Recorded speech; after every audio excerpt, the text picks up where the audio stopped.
E aí, pessoal, bem-vindos ao primeiro dessa série de webinars que a Visa está preparando para ajudar você, pequeno, médio empresário, a entender melhor as novas tecnologias e novas formas de se trabalhar e de vender mais nesse momento tão difícil que todos estão vivendo. Eu sou Igor Lopes, sou jornalista, cubro tecnologia há vários anos e hoje estamos aqui para o primeiro webinar com o Fernando Pantaleão, que é VP e Head de Vendas e Soluções para Comércio da Visa, e com a Andrea Bisker, que é consultora da Stylus. Aliás, aproveitando também, peço você, se tiver alguma dúvida, só comentar aqui no chat, a gente está aqui para responder. Obrigado vocês dois pela presença, gente. Valeu. Bom, vamos falar, antes da gente falar do futuro, vamos falar um pouquinho do presente, né? A gente está passando aí por um momento muito difícil, acho que muitos varejistas vão passar apertado aí nos próximos meses, nas próximas semanas, mas o que a gente tem de solução e como vocês estão vendo aí a volta do comércio também, né, para as pessoas e as novas soluções ajudando os comerciantes a se desenvolverem? Posso começar falando, Pode começar, Igor? vai lá. Acho que mais do que qualquer outra coisa, essa crise ela ressaltou o fato de que a economia, a nossa economia, ela é um ecossistema completamente interligado, né? A gente já estava ligado financeiramente, agora a gente entende que a gente está ligado emocionalmente também.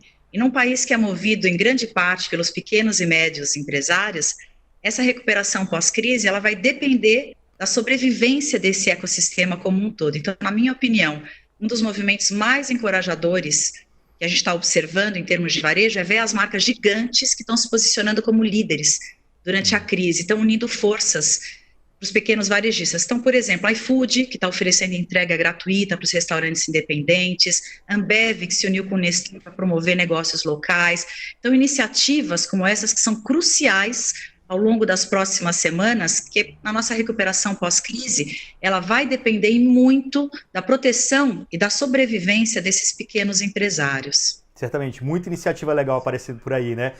Panta, como que a Visa tem visto isso? Como que vocês têm ajudado também o pequeno nesse momento?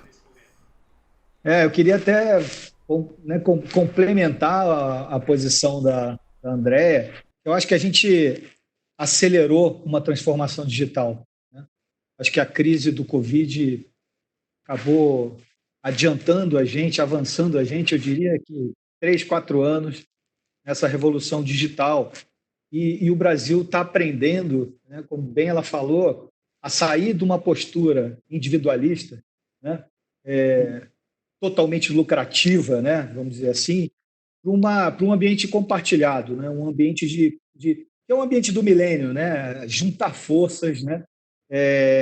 A gente ouve muito falar da expressão frenemy, né, às vezes você está associado a uma empresa, mas ela, em alguma parte, ela disputa com você, né, ela não é 100% complementar, mas em prol de um avanço, né, de um serviço melhor para frente, você acaba compartilhando serviços e isso acelera demais. A gente tinha uma agenda muito grande de digitalização do comércio e agora com essa crise trouxe isso para a gente como uma urgência também da própria Visa para estar pronta para estar distribuindo isso para fora, né? Então, é o débito na internet, é super importante, né? Trazer links de pagamento, né? Fazer com que você faça com um empresário que só vende fisicamente passar a vender online, né? No instalar de dedos, né? Colocar segurança nesse novo ecossistema, também que eram coisas em andamento, a gente teve que rapidamente trazer elas para o campo. Então, assim, é uma digitalização forçada por uma crise que acho que lá na frente a gente pode ter um avanço fantástico. E no que diz respeito à Visa, o que ela está fazendo nesse momento, a gente está com uma associação com o eBanks, né? Levando, ajudando o pequeno empresário a ter um link, né, dentro de um marketplace que já está totalmente pronto na internet a poder vender online. Isso é muito legal. A gente já está beirando os 6 mil aí no prazo de uma semana e pouco, né, que se associaram ali. O que é sensacional, porque o cara não vende online, ele não sabe nem o que é isso, né, e às vezes ele nem vende com POS físico. Então a gente abre um caminho em associação com o eBanks para que ele faça essa venda online. No Vai de Visa também acaba que a nossa plataforma promocional ela serve como um link para levar também consumidor, né, e também empreendedor para essa mesma plataforma também para fomentar negócios ali dentro do Ibanks e em prol do empresário. Então, esse é uma ação muito bacana, está dando super certo, também foi feito assim, a toca de caixa. Uma outra foi com a Cielo e a Braspag, que a gente coloca todo o nosso artifício de prevenção à fraude conectado no link de pagamento. A Cielo tem um aquário gigantesco de empresários, de pequenos e médios empresários que hoje só vendem fisicamente, tem oportunidade de vender online, né? Então, ela manda uma habilitação de link de pagamento e toda a nossa estratégia de prevenção, e dando totalmente segurança a esse mundo online do empresário novo ali, também é uma ação que a gente está fazendo e a gente deve liberar uns 800 mil estabelecimentos aí nos próximos 2 dias, tá, de habilitação, que é super legal. Não, são iniciativas simples até do pequeno se conectar, né, e começar a utilizar a tecnologia a seu favor. E a gente estava vendo esses dias no LinkedIn aí muitas brincadeiras também, né, tinha um cartoon falando o que acelerou a transformação digital no seu negócio. E aí tinha lá o CEO, uma pesquisa X, uma ação tal, ou o coronavírus, né, e o coronavírus marcado lá como sendo o grande responsável pela transformação digital nas empresas. Nesse sentido, vocês acham que quem está digitalizado, ou quem chegou nesse momento digitalizado, está à frente? Ou vai conseguir sair dessa crise melhor do que quem não se ligou ainda para a transformação digital até agora? Panto, você pode começar? Eu posso, eu vou responder simples, tá? Toda empresa que já tem uma infraestrutura baseada em API, ela consegue se movimentar muito mais rapidamente, né? Ela já tem o Agile incorporado dentro do jeito de operar a empresa. Então, assim, sem sombra de dúvidas, essas que já estão mais avançadas, elas têm uma condição de se adequar a um novo cenário muito rapidamente, qualquer que seja ele. Tá? Então, assim, não estou nem falando do Covid. Qualquer mudança de pacote financeiro, né, ou uma entrada de uma oportunidade por conta de uma crise, a empresa mais digital, né, mais avançada digitalmente, ela vai sempre ter vantagem. Você concorda, André? Eu concordo, e eu acho que a gente pode, quando a gente fala com os pequenos e médios, a mensagem ela é super positiva, porque a digitalização é um movimento crucial, mais ainda agora, ela vai ser crucial no futuro, e a gente sabe que o processo de digitalização é algo que requer investimento e tempo, né?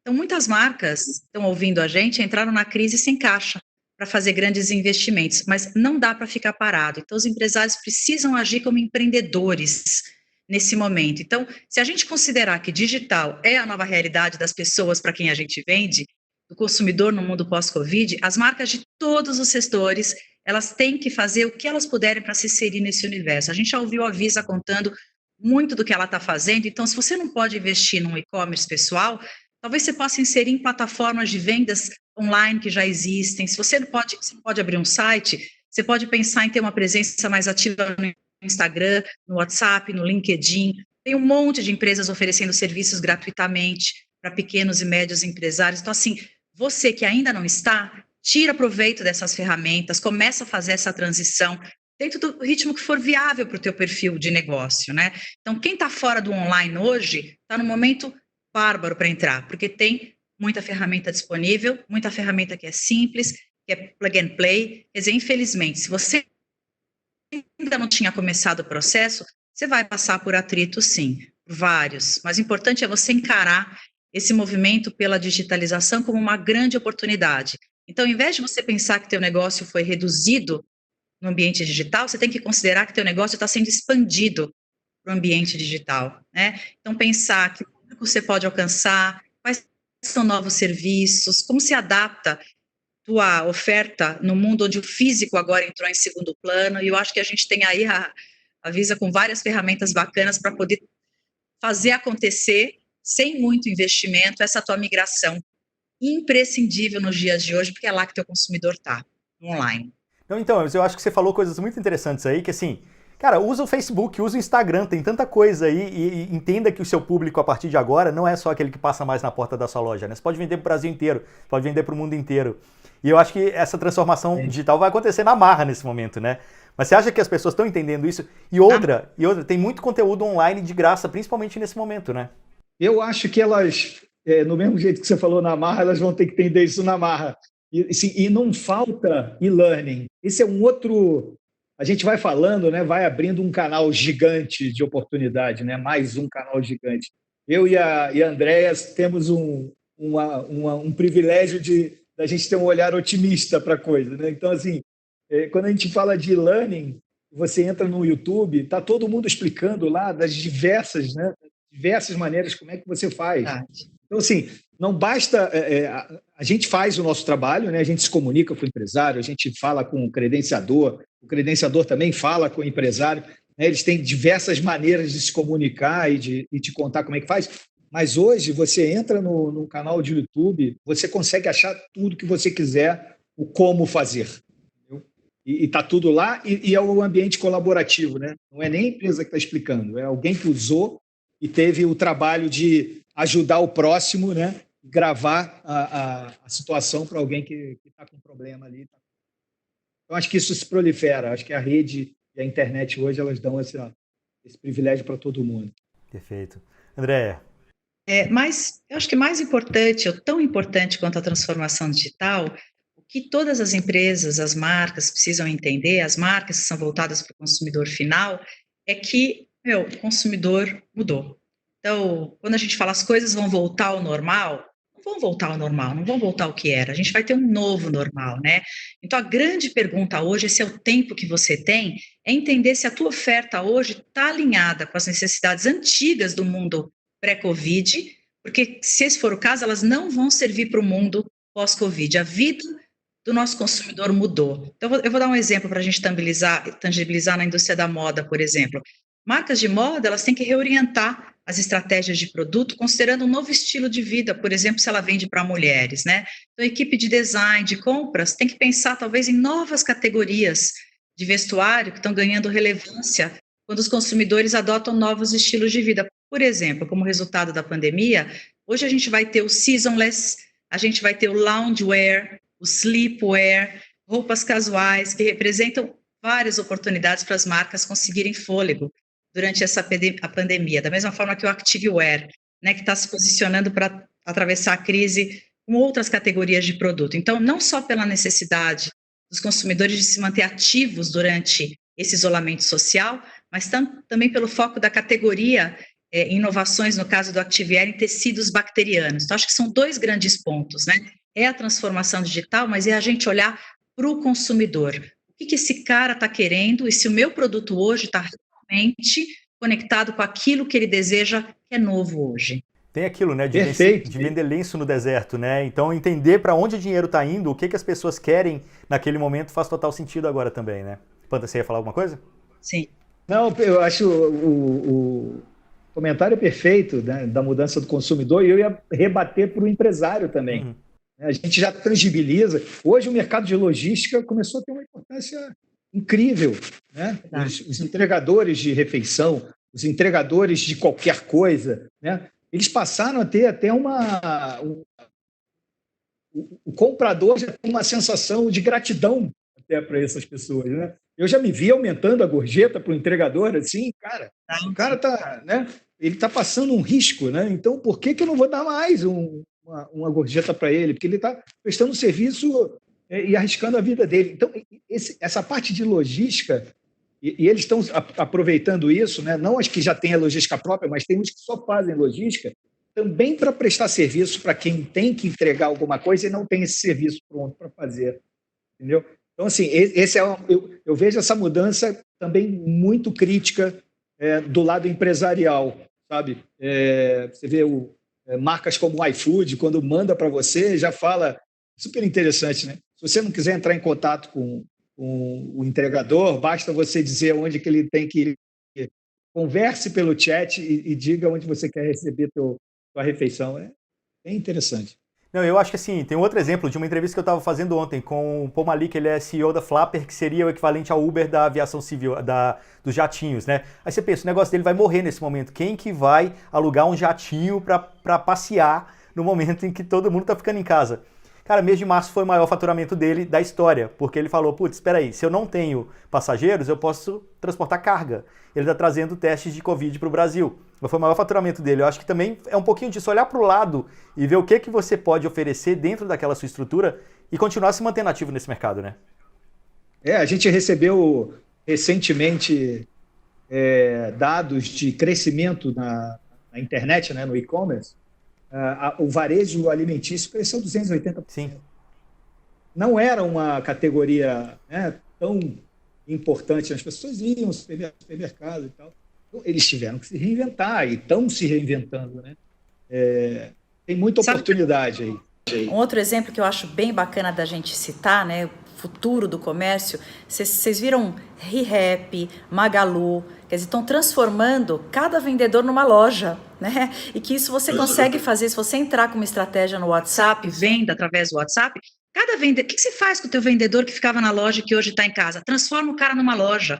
Então, acho que é esse pensamento que a gente está conversando, que isso é inovação, né? Eu estou, então, numa situação, como é que eu mudo? Como é que eu penso diferente? Além de pensar um novo produto, uma nova forma de entrega, o last mile que o Panta está comentando, mas imagina, uma ReHap é isso que ela fez com os vendedores dela, Magalu já está nesse caminho também, reserva, então, pensar os recursos que você tem, olhar para eles e pensar, tem uma frase que eu adoro, que é as certezas envelhecem. E elas mudam, se elas já estavam envelhecendo no mundo antes do Covid, hoje, a transformação, ela é exponencial, a velocidade, né? Então, assim, eu tinha certeza que era assim que funcionava. Opa, não está mais funcionando. O que eu posso fazer, então, com essa nova verdade? Quais são as novas? O que eu deixo para trás?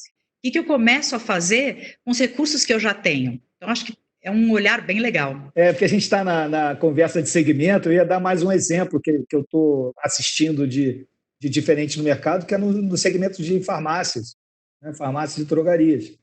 Eles estão vendo todas as farmácias que não tinham preparo para entregar em casa, né?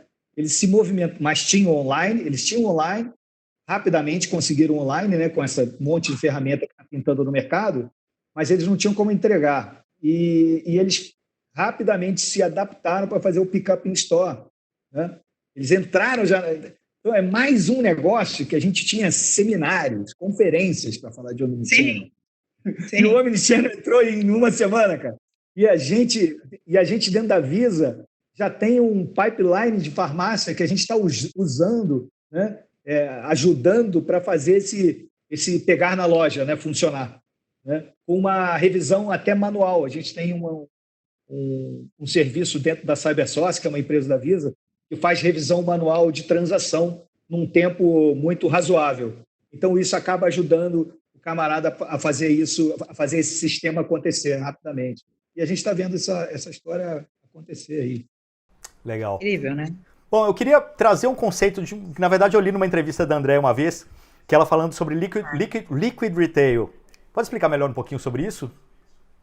Olha, eu posso, apesar que o Panta acabou de explicar. E é uma coisa que a gente teve há uns 2 anos atrás, a gente fez um workshop criativo na Visa para trazer o varejo líquido, né? E o que é? A gente já fala há muito tempo do varejo onipresente, que o Panta acabou de falar.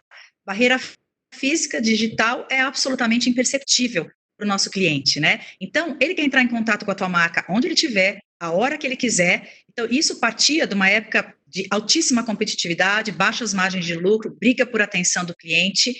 No pré-Covid, essa onipresença era uma vantagem competitiva. Hoje, o varejo onipresente, o varejo líquido, como a gente cunhou na Stylus, que é essa plataforma de tendências inglesa que eu represento, o varejo líquido é uma estratégia de sobrevivência. Então, antes era só uma vantagem competitiva, hoje ou você é onipresente, líquido, ou você não vai sobreviver. Então, quando a gente fala de varejo líquido, ele é líquido porque ele não tem uma forma fixa e ele representa essa nova cultura no varejo, que é 24 horas por dia, hiperconectada, sempre ao vivo. Então, no varejo líquido, quem é o rei? É o consumidor e o relacionamento dele é pulsante. Então, cada vez mais surgem diferentes canais de varejo, as fronteiras desse canal estão cada vez mais embaçadas. O Panta acabou de dar exemplo de um novo, né? Last mile, principalmente. Então, se você como marca, você consegue ligar os pontos entre esses diferentes canais de uma maneira que faça diferença, você vai ter oportunidades infinitas. Eu vou dar alguns exemplos aqui, Igor. Um deles, que a gente fala do varejo líquido, é o movimento do varejo ao vivo e emocional, que é uma das maiores oportunidades que a gente tem no pós-Covid, que tem a ver com a ideia da gente capturar as necessidades e os desejos aqui e agora, baseado totalmente no indivíduo. Então, o insight que a gente teve no varejo líquido, que os consumidores estão cada vez mais cansados das recomendações genéricas e que eles usam só data de consumo, sabe aquelas que só fazem, quais foram as últimas compras que o Igor fez, então eu ofereço para ele alguma coisa com base nisso, enquanto, na verdade, a gente está sedento por uma comunicação que lida de uma forma muito mais direta, quase imprevisível, um resultado mais emocional, memorável, e por que não, então, fazer isso ao vivo, né? Como se fosse um broadcast, um live stream, que, só se fala em live stream agora, né? Consultas, então é um canal super importante para atingir esse nível de relevância. E o outro, só para terminar de explicar o varejo líquido, é a revenda, por exemplo. Seja por uma necessidade, uma demanda do consumidor, ele quer mais versatilidade, ele está alugando ao invés de comprando, e talvez pela economia compartilhada, pela sustentabilidade, e tem uma nova demanda que é a revenda. Muitas marcas estão assumindo hoje a sua comercialização dos produtos que são revendidos. Então, Patagônia, por exemplo, foi uma das palestras, um dos painéis mais legais na NRF, que é a Feira de Varejo em Nova York, em janeiro, onde ele trouxe a informação de que a Patagônia já tem mais de 70 lojas onde ela vende roupas usadas e que esse é um business que cresce cada vez mais. Então, esse é um outro canal de venda também, para te mostrar que não são só pontos de contato. Então, se é isso que eu tenho para oferecer, por que não, então, pensar revenda e assumir a revenda dos meus produtos em vez de deixar para o peer-to-peer realizar. Então, são assim, todos os pontos interconectados para que você esteja presente 24 horas, 7 dias por semana na vida do consumidor, a hora que ele quiser, onde ele quiser. E muitas vezes a solução, a resolução do problema não tem nada a ver com tecnologia, né? Tem a ver com criatividade e muito disso que você está falando, né? Ter contato com a pessoa. Vocês acham que as pessoas confundem às vezes um pouco isso, inovação com tecnologia? Ter um robô na loja, ter uma inteligência artificial que faça uma coisa muito louca, um Bluetooth que se comunica com a pessoa que está... Às vezes não tem nada disso, né? O que você acha disso, Panta? Assim, isso eu acho que é uma coisa mais elegante dentro do teu processo normal de compra, né? O que realmente pode trazer produtividade, né? Você está falando a questão do robô dentro do estabelecimento, né? Ou você curtir, ter alguma oportunidade de fazer uma experiência diferente, né? Ou comprar virtualmente, essas coisas vão aparecer aos poucos, né? Eu acho que mais importante que isso é a questão da inteligência artificial. Eu acho que isso é um negócio que tem que realmente funcionar, né, na cadeia de consumo, e mais do que simplesmente ofertar o que o Pantaleão sempre compra, né? Eu acho que tem a questão de surpreender o cliente, que foi um pouco que a Andrea falou. A gente já está meio de saco cheio de ficar vendo tag dentro de internet. Compre aqui, né? Dá sempre as mesmas coisas que você... Então, a gente quer se surpreender com experiências novas. A inteligência artificial, acho que ela tem total potencial para fazer isso, mais do que experiências dentro de loja, coisa do tipo. Eu acho que é aí onde as pessoas deveriam investir, né?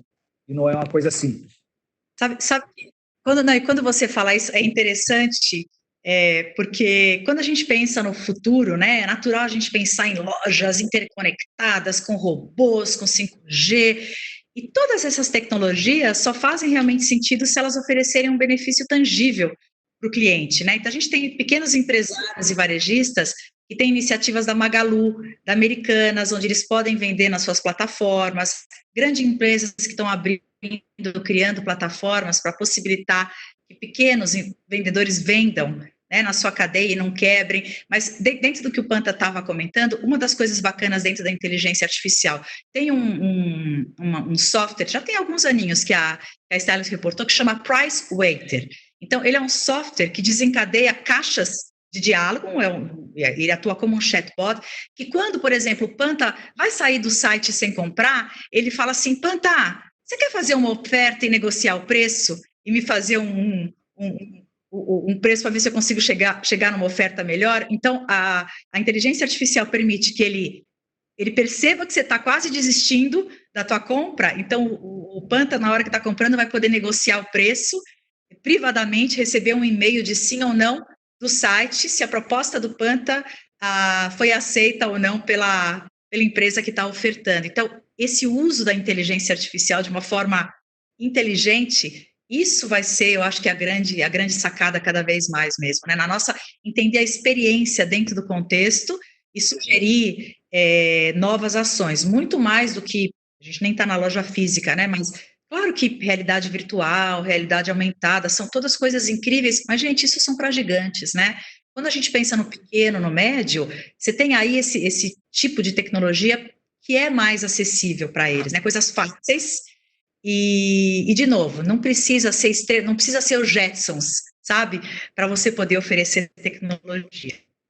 E na linha da experiência, a gente até conversou em outros momentos aí, eu e a Andréia, já tem tecnologia aí, estou falando para o pequeno e para o médio, a gente já tem tecnologia aí que o camarada pode fazer a experiência com o produto, né, real time, e você, enquanto ele está fazendo uma experiência com o produto, por exemplo, um cosmético, a pessoa está fazendo uma experiência com um batom, um creme, enquanto ela está segurando o produto, você vai com o cursor no produto e ele abre um link de pagamento para você comprar aquele produto naquela hora.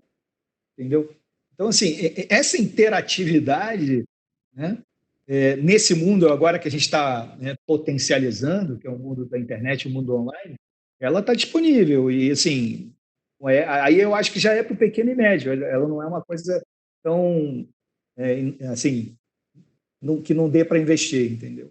Já tem, principalmente nesse mundo provavelmente germofóbico que a gente vai viver, né? Esse tipo de coisa contactless pode fazer muito mais sentido a partir de agora também, né? Você já tem percebido, Panta, na Visa, um aumento no uso do contactless, alguma coisa nesse sentido?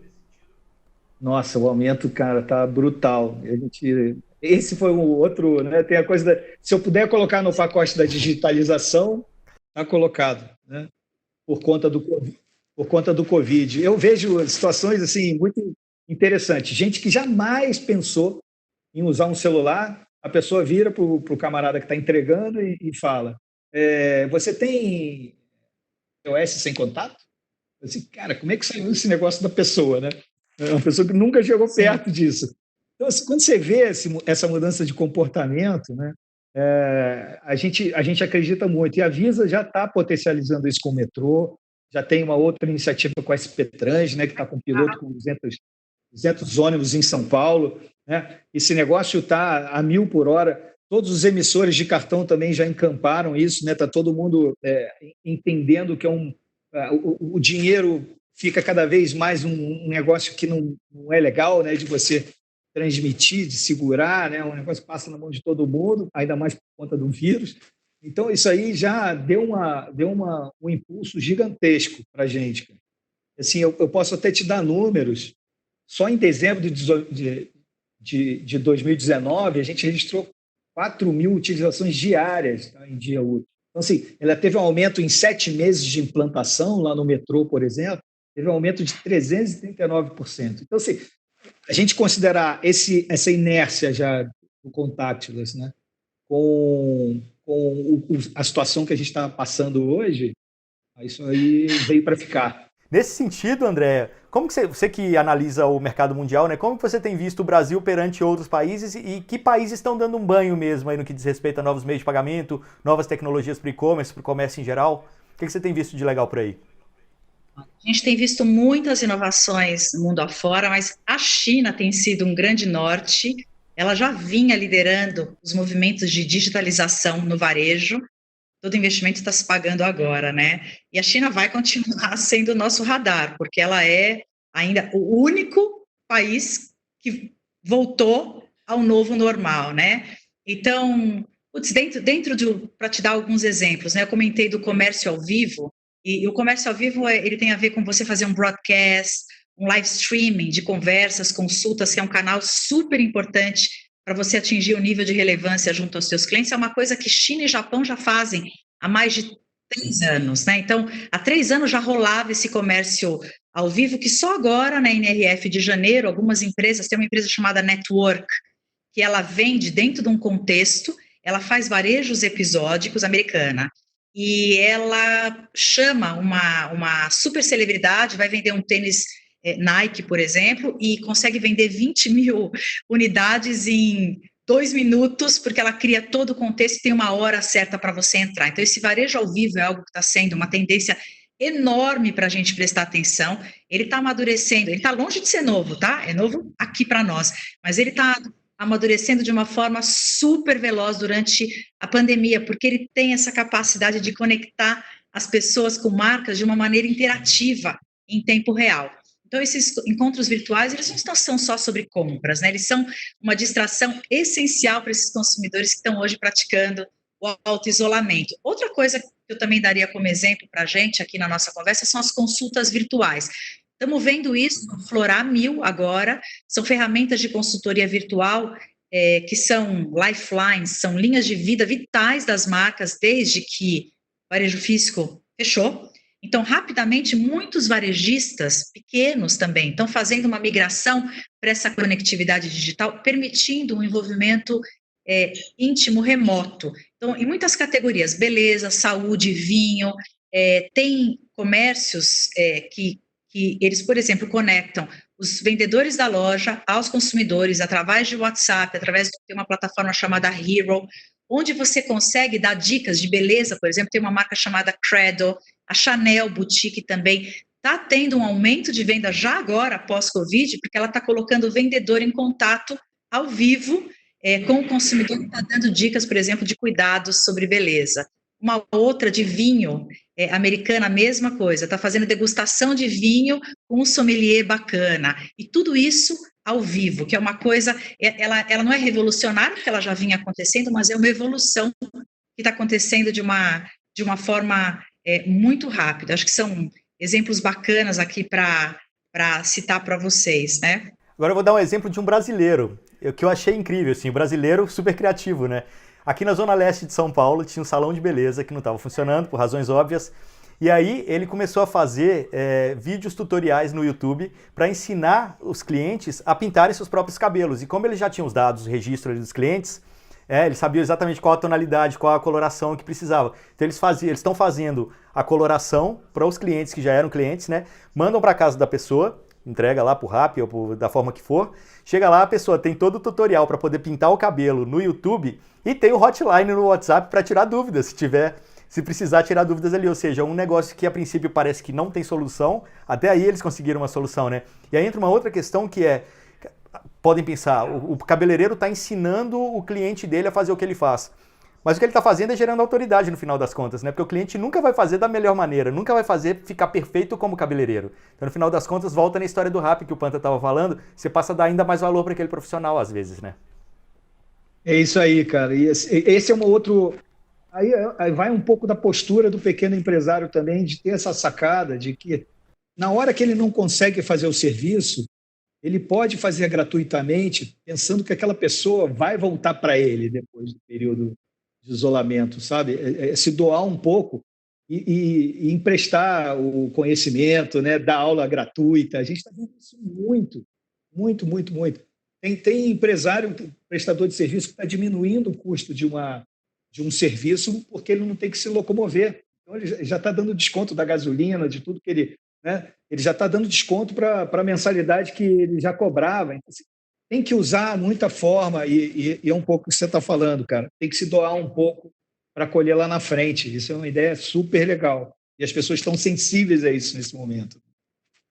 A gente bateu um papo, a gente se preparou aqui para estar afinado para vocês, né? E quando a gente começou a bater papo e chegou à conclusão de que a gente é otimistas, porque a gente acredita que as empresas têm que ter um propósito, né? Que eu acho que é isso que a gente está conversando agora, né? Então, quer dizer, além do pequeno, vamos pensar no pequeno e no médio varejista, terem que entender se o produto deles está adequado hoje para aquilo que o consumidor pós-Covid está querendo, ele tem que entender como é que ele quer ser lembrado no futuro, né? Qual é o propósito realmente dele existir, né? Ele precisa entender, tem uma frase que eu adoro, que é: os consumidores amam marcas que amam pessoas, né? Então, se como esse cabeleireiro que você citou, ele está nesse momento apoiando, ele está entendendo que o produto dele não é possível de ser comprado agora, né? Então ele tá na verdade vendendo aprendizado, e-learning, né? Então amanhã ele vai ser lembrado como uma marca que apoiou as pessoas na hora que elas precisavam. Que eu acho que esse é o grande legado que você pode deixar nesse pós-Covid, né? Então assim, é ser lembrado qual é o propósito da tua empresa, né? Porque os consumidores, uma das grandes mudanças que eu acredito é que os consumidores vão escolher marcas que são mais humanas. Então, a pergunta é como você ajudou a humanidade nesse período da crise? Claro que quando você é gigante, como uma Ambev, como uma Telefone, como o Banco Itaú, você faz grandes doações, constrói hospitais, mas você, como pequeno empreendedor, faz exatamente aquilo que você, Igor, contou agora, né? Uma forma que você não deixa o teu consumidor na mão e amanhã certamente você vai ser lembrado por ele. Você acabou me dando gancho, André, para dizer a postura, né? A gente discutiu muito, né? E a gente acaba fazendo uma reflexão muito grande qual é o propósito da empresa numa hora dessa. E a Visa ela tem trabalhado muito a questão da diversidade, né? Da inclusão financeira. Acho que a gente é uma potência mundial, então a gente tem esse poder de fomentar isso no mundo inteiro, né? Com diversas atividades, né? E também ser um fomentador, né? De novas ideias no ecossistema, né? Eu posso ajudar as pessoas, né? Com tecnologia, né? Com cadeias de comércio diferentes, né? A fomentar mais negócios, a ser mais inclusivo, né? Fazer com pessoas que não estavam nesse ambiente, né, de pagamentos online, essa coisa toda, teoricamente sofisticada para ele, para ser inclusivo nisso. Vem, a pessoa que está vendendo com dinheiro, está vendendo com outra coisa, a gente acaba que traz isso com mais velocidade. Queria dar duas iniciativas nossas, uma com a Rede Mulher Empreendedora, a gente se juntou com o Instituto do RME, né, numa atuação online do projeto Elas Prosperam, né, onde a gente acaba dando uma mentoria coletiva e eventos digitais para as mulheres, né? A gente, ao longo do programa, elas vão poder se inscrever em 6 grupos online exclusivos em São Paulo, Manaus, Teresina, Anápolis, Cascavel, no Paraná, Caruaru, no Pernambuco. São cidades que a gente está dentro de um programa que a gente chama de Cidades do Futuro da Visa, é bem essa cara de digitalizar. Então, assim, esse é a gente já fazia educação financeira no passado, e agora a gente está dando um passo além e está trazendo as empreendedoras femininas, né, as mulheres, para esse ambiente, trazendo mentoria e conhecimento com isso. E a outra coisa é uma ação global, né, que é a Visa Foundation. Não sei se vocês chegaram a ver essa notícia, a gente botou $210 milhões para apoiar a micro e pequena empresa, né? Ai, que legal. E dentro desses $210 milhões, a gente tem aí 60 milhões que vão ser doados a ONGs, que são dedicadas a apoiar os pequenos e microempresários, e também tem um foco nas mulheres, né, em todas as regiões que a Visa opera. No Brasil, a gente ainda está nomeando as ONGs, né, quais entidades a gente vai contemplar com esse investimento, né, e os outros 140 milhões é parceria de investimento para ter retorno social e financeiro para essas pequenas e médias empresas. Então, assim, é uma super oportunidade para a gente mostrar, de fato, o valor que essa empresa tem e qual o propósito que ela vem construindo nos últimos anos. Então, eu queria complementar do Panta, esse é um dos assuntos, meus assuntos prediletos, né? Muita gente está se perguntando se a humanidade vai mudar, né, pós-Covid. Eu acredito, acho que o futurista tem um quê de otimismo, né? E eu acredito que a humanidade vai aflorar mesmo, mas acho que a grande história, assim, se pudesse dar uma dica para pequenos e médios empresários, é praticar essa empatia estratégica que a Visa está praticando, você praticar no teu negócio, sabe? Se colocar no lugar do teu consumidor, se perguntar se o que você está criando está realmente melhorando a vida dele, a experiência dele de verdade. Se você está agregando valor para algo que ele não tinha, se ele realmente está no centro daquilo que você quer entregar. Eu acho que uma coisa super importante também é que, assim, é óbvio que você tem que pensar no teu caixa, mas, ao mesmo tempo, você tem que ter um approach, um soft sell. Você não pode ser extremamente invasivo, agressivo nesse momento, que está todo mundo pensando em salvar vidas, né? Então, assim, você tem que ser muito cuidadoso na forma como você se aproxima, na forma como você abraça, porque as pessoas estão muito sensíveis hoje, né? E, acima de tudo, você tem que ser muito verdadeiro com as causas que você abraça. Mas eu acho que a grande frase é você praticar essa empatia estratégica. Perfeito. Bom, André já deu um monte de dica aí para o pessoal, né? Como deve se portar nesse momento, como inovar nesse momento, ter o cliente como centro de todo o processo, né? Mas, Panta, se você pudesse também dar algumas últimas dicas aí para o pessoal nesse momento, como lidar com tudo isso que está acontecendo, trazendo tecnologias ou não, inovando, mas sempre tendo o cliente como foco principal, né? O que eu posso falar aqui é, primeiro, conta com a gente, né? Conta com a Visa, pequeno e médio empresário, pode contar, seja num programa de doação, né?